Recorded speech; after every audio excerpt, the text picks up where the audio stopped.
दुनिया नए साल की खुशियों में डूबी थी, लेकिन एक अदृश्य भय धीरे धीरे फैल रहा था। खगोलशास्त्रियों ने घोषणा की थी कि इस साल कुल 4 ग्रहण लगेंगे, 2 सूर्य ग्रहण और 2 चंद्र ग्रहण। ये खगोलीय घटनाएं सामान्य थीं, लेकिन इनका प्रभाव केवल धरती तक सीमित नहीं था। ज्योतिषी और धार्मिक विद्वान इन घटनाओं को एक संकेत मान रहे थे, एक ऐसा संकेत जो जीवन के बड़े बदलावों की ओर इशारा कर रहा था। दिल्ली के एक पुराने इलाके में काशी मिश्रा की ज्योतिषीय किताबों की दुकान थी। काशी, एक प्रसिद्ध ज्योतिषी, इन ग्रहणों को लेकर बहुत चिंतित था। वह जानता था कि ग्रहण केवल खगोलीय घटना नहीं होते, वे ऊर्जा और शक्ति के संतुलन को प्रभावित कर सकते हैं। काशी की आंखों में एक गहरी चिंता की लकीर थी और उसका मन अशांत था। एक दिन अदिति, जो एक पत्रकार थी, काशी की दुकान पर आई।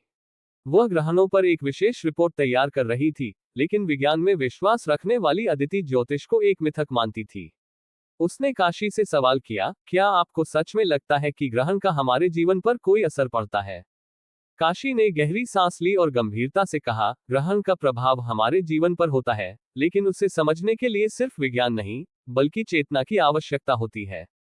अदिति ने यह बातें मजाक में ली, लेकिन काशी की गंभीरता ने उसे सोचने पर मजबूर किया। उसने काशी से और जानकारी लेने का निर्णय लिया। काशी ने उसे बताया कि 29 मार्च को आंशिक सूर्य ग्रहण मीन राशि पर और 31 सितंबर को दूसरा आंशिक सूर्य ग्रहण सिंह राशि पर पड़ेगा। काशी का मानना था कि ग्रहणों का प्रभाव सिर्फ खगोलीय नहीं, बल्कि भौतिक और मानसिक दुनिया में भी महसूस किया जाता है। 29 मार्च का आंशिक सूर्य ग्रहण हुआ, लेकिन दिल्ली में इसका कोई दृश्य नहीं था। इसके बावजूद शहर में अजीब घटनाएं घटने लगी। लोग मानसिक अस्थिरता का शिकार होने लगे, कई लोगों ने अचानक से अजीब व्यवहार दिखाना शुरू किया। दिल्ली के कुछ पुराने किलों में असामान्य कंपन महसूस हुआ और पक्षी अचानक अपने झुंड छोड़कर उड़ने लगे। अदिति, जो पहले इसे महज संयोग मान रही थी, अब इस घटनाओं को लेकर चिंतित हो गई। उसने काशी से संपर्क किया और पूछा, क्या ये सब वाकई ग्रहण का असर हो सकता है? काशी ने कहा, ग्रहण का असर आने वाले समय में और भी स्पष्ट होगा, खासकर 31 सितंबर के ग्रहण के बाद। 31 सितंबर की रात को जब सूर्य ग्रहण अपने चरम पर था, अदिति और काशी एक पुराने किले में पहुंचे। काशी ने बताया कि इस किले में एक रहस्यमय शक्ति नरक चक्र नामक एक वस्तु के रूप में छिपी हुई थी।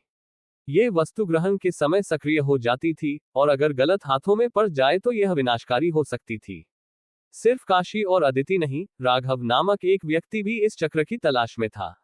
राघव ने काले जादू का सहारा लिया था और उसे विश्वास था कि नरक चक्र को प्राप्त करके वह दुनिया में अराजकता फैला सकता है। किले के अंदर एक भयानक संघर्ष हुआ। राघव ने चक्र को अपने कब्जे में कर लिया और हंसते हुए कहा, अब इस दुनिया पर अंधकार का शासन होगा। काशी और अदिति ने उसे रोकने का प्रयास किया, लेकिन राघव बहुत शक्तिशाली था। चक्र को सूर्य की पहली किरण से छूने का समय तेजी से नजदीक आ रहा था। अदिति ने साहस दिखाते हुए राघव से चक्र को छीन लिया।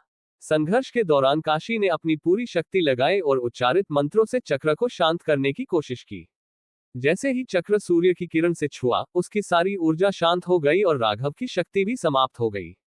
ग्रहण समाप्त हो चुका था। दुनिया ने राहत की सांस ली। लेकिन अदिति, जो पहले विज्ञान पर विश्वास करती थी, अब मान चुकी थी कि कुछ शक्तियां विज्ञान से परे होती हैं। काशी ने मुस्कुराकर कहा, हर शक्ति का संतुलन जरूरी है। विज्ञान और आध्यात्म का मिलाजुला अस्तित्व ही हमें सच्चे सुरक्षा का एहसास कराता है। अदिति ने अपनी रिपोर्ट लिखी, लेकिन उसने नरक चक्र का जिक्र नहीं किया। उसकी रिपोर्ट में लिखा था, कुछ रहस्य ऐसे होते हैं जो अगर अनजाने रह जाएं, तो बेहतर होते हैं।